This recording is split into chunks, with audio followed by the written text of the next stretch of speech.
ஓகேவா? சோ நம்ம லாஸ்ட்ல என்ன பார்த்தோம்? நம்மளுடைய கல்ச்சர் என்ன மாதிரி கல்ச்சர்லாம் இருக்கு, நம்மளுடைய சொசைட்டி என்ன சொசைட்டி, நம்மளுடைய டான்சஸ் என்ன மாதிரி டான்சஸ், மியூசிக் என்ன மாதிரி மியூசிக்லாம் இருக்கு, நம்மளுடைய மானுமெண்ட்ஸ் என்ன மாதிரி பெயிண்டிங்ஸ்லாம் இருந்துச்சு, அது எல்லாமே எப்படி நம்ம கல்ச்சரை ரெப்ரசென்ட் பண்ண மாதிரி இருந்துச்சு, இது எல்லாமே பார்த்தோம். அப்படிதானடாமா? எஸ். சோ இன்னைக்கு நம்ம என்ன பார்க்க போறோம் அப்படின்னு பாத்தீங்கன்னா British rule in India. British வந்து இந்தியாவை எப்படி ரூல் பண்ண ஆரம்பிச்சது, எப்படி நம்ம இந்தியாவுல பிரிட்டிஷ் அப்படின்ற ஒரு பெரிய ராஜ்யம் வந்தது. ஏன்னா India is a big continent அப்படிதானமா? India is a very big country அப்படிதானே? ஒரு பெரிய கண்ட்ரியை வந்து எப்படி பிரிட்டிஷ் வந்து ரூல் பண்ண ஆரம்பிச்சாங்க அப்படிங்கிறது தான் நம்ம தெரிஞ்சுக்க போறோம். ஏன் அப்படின்னு பாத்தீங்க அப்படின்னா இந்தியா அப்படின்னு பார்த்தோம் அப்படின்னாலே it is a very richest country once அப்படின்னு பார்க்கும்போது. இப்பதான் நம்ம வளரும் நாடுகள்ல இருக்கிறோம். பட் ஒன்ஸ் அப்படின்னு பார்க்கும்போது நம்ம வந்து ஒரு ரிச்சஸ்ட் கண்ட்ரி அப்படின்னு சொல்லலாம். சரியா? ஏன்னா அவ்வளவு விதமான நல்ல விஷயங்கள் எல்லாமே நம்ம கிட்டே இருந்துச்சு. we have that much of prosperous. அவ்வளவு செல்வங்கள் நம்ம கிட்ட இருந்துச்சு. சரியா? நம்ம எதுக்காகவும் யாரையும் தேடி போக வேண்டிய அவசியம் இல்ல.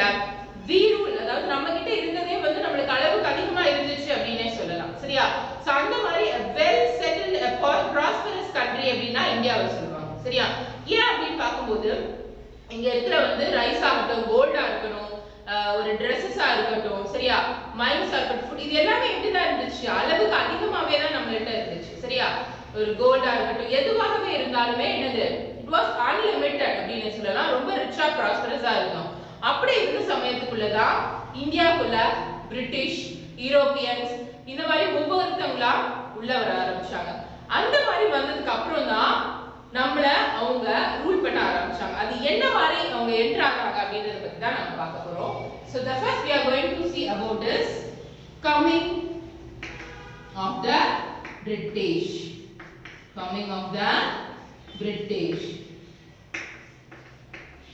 So British எப்படி first இந்தியாவுக்குள்ள வந்தாங்க அப்படின்றத பத்தி தான் பார்க்க போறோம். So யார் first வந்தாங்க அப்படின்னு பாத்தீங்க அப்படின்னா வாஸ்கோ ட காமா. கேள்விப்பட்டிருக்கீங்களா? வாஸ்கோ ட gamma is a Portuguese sailor. இவர் யாருமா? Portuguese sailor.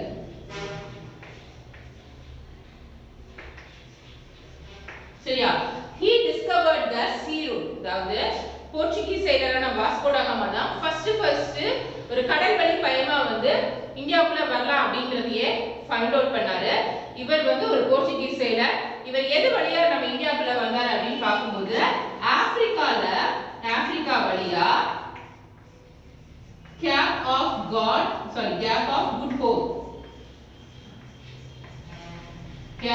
குட் ஹோப் வழியா எங்க வந்து ஃபர்ஸ்ட் ரீச் ஆனாரு? கேலிக்கட் வந்து ரீச் ஆகுறாரு. இந்தியாவோட கேலிக்கட் தான் இவர் ஃபர்ஸ்ட் ரீச் ஆன பிளேஸ். அவர் எங்க இருந்து வராரு? Is a Portuguese sailor. he traveled through the sea. கடல் வழியாவே அவருடைய பயணம் இருந்துச்சு. எப்படி? நிறைய கடல் பயணம் பண்ணி ஆப்பிரிக்கா ரீச் பண்ணி ஆப்பிரிக்கால கேப் ஆஃப் குட் ஹோப் அப்படிங்கற இடத்து மூலமா கேலிக்கட் அப்படிங்கற நம்மளுடைய கேரளா ஸ்டேட்ல இருக்க ஒரு பிளேஸ்க்கு வந்து தான் ஃபர்ஸ்ட் ரீச் ஆறாரு. அங்க அவர் வந்து பாக்கும்போது இந்தியாவுடைய ப்ராஸ்பரஸ் வந்து ரொம்ப நல்லா இருக்கு. அப்ப நம்ம இந்தியா கூட ட்ரேடிங் வச்சுக்கலாம். ட்ரேடிங்னா என்னது? ஏற்றுமதி இறக்குமதி இதெல்லாமே நம்ம பண்ண ஆரம்பிக்கலாம். அப்ப நம்ம நிறைய வந்து ப்ராஃபிட் வந்து ஏர்ன் பண்ண முடியும் அப்படின்னு யோசிக்கிறாங்க. So he started to do that. First இந்தியாக்குள்ள வராங்க, நம்ம கூட ட்ரேடிங் வச்சுக்கலாம் அப்படிங்கறத டிசைட் பண்றாங்க. சோ இவருக்கு அப்புறம் யாரெல்லாம் உள்ள வராங்க அப்படின்னு பாத்தீங்கன்னா நெதர்லாந்து வர ஆரம்பிக்கிறாங்க. நெதர்லாந்து, தென் பிரிட்டன், அதுக்கப்புறம் பிரான்ஸ். சோ இப்படி ஒவ்வொருத்தவங்களா இந்தியாவுக்குள்ள வந்து இந்தியா கூட ட்ரேடிங் அப்படிங்கிறது பண்ண ஆரம்பிக்கிறாங்க. ட்ரேடிங்னா என்னதாமா? ஏற்றுமதி இறக்குமதி. சரியா? சோ அந்த மாதிரி ஏற்றுமதி பண்ணும்போது என்ன நடக்குது அப்படின்னா they are getting a lot of profit. என்ன பண்றாங்க? நிறைய ப்ராஃபிட்ஸ் வந்து அவங்களுக்கு கிடைக்க ஆரம்பிக்குது. they are getting lots and lot of profits. ஏன் அப்படின்னா நம்ம இந்தியால நம்ம கிட்ட இருந்து வாங்குறத ஒரு லோ பிரைஸ்க்கு வாங்கி when they are selling into their country they are doing is in a very big amount. சரியா? நம்ம கிட்ட கம்மியா வாங்கி அங்க அதிகமா விக்கும்போது உங்களுக்கு அதிக விதமான லாபம் கிடைக்க ஆரம்பிக்குது. அப்ப நிறைய கண்ட்ரீஸ் என்ன பண்ண ஆரம்பிச்சது? இந்தியா கூட ட்ரேடிங் பண்ணிக்கணும், நம்ம வந்து அவங்க கூட போட்டி வச்சுக்கணும், அவங்க கிட்ட நிறைய வெல்த் வந்து நம்ம எடுத்துக்கணும் அப்படின்னு நினைக்க ஆரம்பிக்கிறாங்க. சோ இதுக்கெல்லாம் ஆரம்பம் யாரு? வாஸ்கோ ட காமா. சோ வாஸ்கோ ட காமா தான் இந்தியாவுக்குள்ள வந்த first Portuguese sailor. he traveled through the sea. இவர்தான் வந்து கடல் வழியா வந்து இந்தியா அப்படின்ற ஒரு கண்ட்ரியை கண்டுபிடிச்சு நம்ம கூட வணிகம் பண்றதுக்கு அப்படின்னு வராது. எப்படி வராது? ஆப்பிரிக்கால கேப் ஆஃப் குட் ஹோப் அப்படின்ற வழி ஒரு பிளேஸ் வழியா ஃபர்ஸ்ட் கேரளால காலிகட், சரியா, காலிகட் அப்படின்ற இடத்துக்கு தான் வராங்க. சோ இவர் வந்ததுக்கு அப்புறம் தான் அடுத்தடுத்து யாரெல்லாம் வராங்க? நெதர்லாந்துல இருந்து வராங்க, தென் பிரிட்டன்ல இருந்து வராங்க, அதுக்கப்புறம் யார் வராங்க? யார் வந்தா? பிரான்ஸ்ல இருந்து வராங்க. இப்படி எல்லாரும் என்ன பண்ண ஆரம்பிக்கிறாங்க?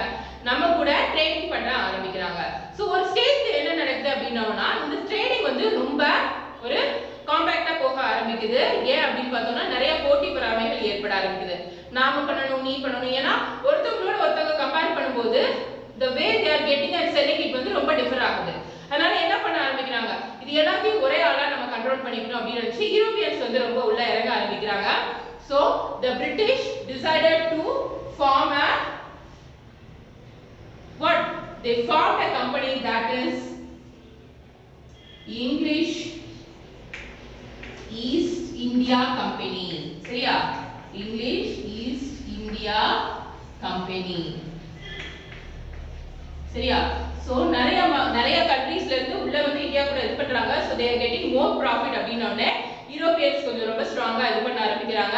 So they want to do over control it. அவங்க ரொம்ப ஃபைட் பண்றாங்க. வெரி பிக் காம்படிட்டரா இருக்காங்க. So சடன்லி என்ன பண்றாங்க? பிரிட்டிஷ் வந்து இங்கிலீஷ் ஈஸ்ட் இந்தியா கம்பெனி அப்படிங்கறத ஆரம்பிக்கிறாங்க. So that is called as EEIC. இந்த 1600 யார் மூலமா இத ஆரம்பிக்கிறாங்க அப்படின்னு பார்த்தோம்னா குயின் எலிசபெத் ஃபர்ஸ்ட் மூலமா.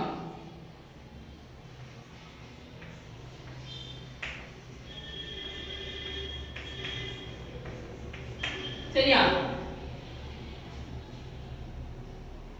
So Queen Elizabeth first தான் என்ன பண்றாங்க அப்படினா she is the first character who started this English East Indian Company EEIC in 1600. So இவங்கள முன்னுரிமையா வச்சு தான் இந்த இங்கிலீஷ் ஈஸ்ட் இந்தியன் கம்பெனி அப்படிங்கற ஒண்ணு ஆரம்பிக்கிறாங்க. சரியா? So இவங்களுக்கு கீழ தான் எல்லாரும் வரணும். அதாவது இந்தியா கூட யார் வந்து ட்ரேடிங் வெச்சுக்கணும் அப்படினாலுமே they only one person is இவங்க தான் அப்படிங்கற ஒரு விஷயங்களை அவங்க கொண்டு வராங்க. இதெல்லாம் எங்க ஆரம்பிக்குது? when Europeans try to dominate, அவங்க ரொம்ப காம்படிட்டிவா இருக்காங்க, டாமினேட் பண்ண பார்க்கறாங்க அப்படினோனே சடனா பிரிட்டிஷ் என்ன பண்றாங்க? இங்கிலீஷ் ஈஸ்ட் இந்தியா கம்பெனி அப்படிங்கறத ஆரம்பிச்சு யார் வச்சு ஆரம்பிக்கிறாங்க அப்படினா குயின் எலிசபெத் ஃபர்ஸ்ட் இந்த 1600s ஆரம்பிச்சு only one who was having the trading guarantee, அவங்க ஒரு ஆளவல மட்டும் தான் இந்தியால இருந்து ட்ரேடிங் பண்ணி அவங்க மூலமா தான் வெளிய அடுத்த சப்ளைஸ் பண்ண ஆரம்பிக்கணும் அப்படிங்கற ஒரு இத வந்து யார் கொண்டு வராங்கன்னா the Queen Elizabeth வந்து கொண்டு வராங்க. சோ யாரா? இவங்க பிரிட்டிஷ். சரியா? சோ அதுதான் இந்த EEIC English East India Company எப்ப 1600ல ஆரம்பிக்கிறாங்க. சோ இவங்க மூலமா தான் எல்லா ட்ரேடிங்குமே பண்ணணும். இந்தியாவுக்கு வேற யாரும் வந்து டைரக்டான ட்ரேடிங் வச்சுக்க கூடாது அப்படினு சொல்லிட்டு the டோட்டல் பவரையுமே அவங்க கண்ட்ரோல் பண்ண ஆரம்பிக்கிறாங்க. சரியா? சோ இந்த மாதிரி இருக்கும்போது 1615ல ஜஹாங்கீர் அப்படின ஒரு முகலாய எம்பர் இருக்காரு. அவர்கிட்ட வந்து பெர்மிஷன் வாங்குறாங்க. சரியா? எதுக்கான பெர்மிஷன் அப்படினு பாத்தீங்கன்னா இந்த இங்கிலீஷ் ஈஸ்ட் இந்தியா கம்பெனி இருக்கு இல்லையா? சோ இவங்களுடைய பிரான்ச், அதாவது இந்த இம்போர்ட் எக்ஸ்போர்ட்லாம் பண்றாங்க இல்லையா? சோ இம்போர்ட் எக்ஸ்போர்ட்லாம் பண்றாங்க இல்லையா? இந்த இம்போர்ட் எக்ஸ்போர்ட் பண்றதுக்கான ஒரு ஃபேக்டரி தேவைப்படுது. சோ அந்த ஃபேக்டரி ஆரம்பிக்கிறதுக்காக 1615ல வந்து ஜஹாங்கீர் அப்படிங்கற ஒரு எம்பரர் கிட்ட, முகல் எம்பரர் கிட்ட பெர்மிஷன் வாங்குறாங்க. பெர்மிஷன் வாங்கி 1623ல வந்து ஃபர்ஸ்ட் ஃபேக்டரிய சூரத்ல பில்ட் பண்றாங்க. எங்க பில்ட் பண்றாங்க? ஃபர்ஸ்ட் ஃபேக்டரிய வந்து 1623ல சூரத்ல பில்ட் பண்ணிடுறாங்க. சரியா? So English East India Company அப்படிங்கற கம்பெனி வந்து குயின் எலிசபெத் முன்னிலைமையா வச்சு ஆரம்பிக்கிறாங்க 1600ல. சோ இந்த ஒரு கம்பெனி மட்டும் தான் இந்தியாவுல இருந்து ஏற்றுமதி இறக்குமதி பண்றதுக்கான ஃபுல் ரைட்ஸ் இருக்கு அப்படின்ற மாதிரி சேஞ்ச் பண்ணிடுறாங்க. அதுக்கு அப்புறமா என்ன பண்றாங்க? 1615ல வந்து ஜஹாங்கீர் அப்படிங்கற ஒரு முகலாய எம்பரர் கிட்ட ஒரு அக்ரிமெண்ட் போடுறாங்க. அதாவது பெர்மிஷன் வாங்குறாங்க. பெர்மிஷன் வாங்கி 1623ல சூரத்ல அவங்களுடைய ஃபர்ஸ்ட் ட்ரேடிங் கம்பெனியை வந்து ஃபேக்டரியை வந்து செட் பண்றாங்க. சரியா? சோ ஃபர்ஸ்ட் ட்ரேடிங் ஃபேக்டரி எங்க செட் ஆகுது அப்படின்னு பாத்தீங்கன்னா 1623ல வந்து சூரத்ல வந்து செட் பண்றாங்க. அதுக்கு அப்புறம் அவங்களுடைய ஃபேக்டரிஸ் வந்து கொஞ்சம் கொஞ்சமா எஸ்டாப்லிஷ் பண்ண ஆரம்பிக்கிறாங்க. சரியா? அது அப்படின்னு பார்க்கும்போது அகமதாபாத் வேற டைமா அகமதாபாத். அடுத்து வந்து கொஞ்சம் கொஞ்சமா இது பண்றாங்க. சோ அகமதாபாத் அகமதாபாத், அதுக்கப்புறம் ஆக்ரா, தென் Masulipatnam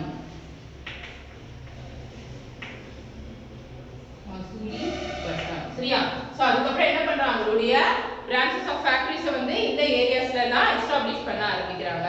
So this is how the British came into the India.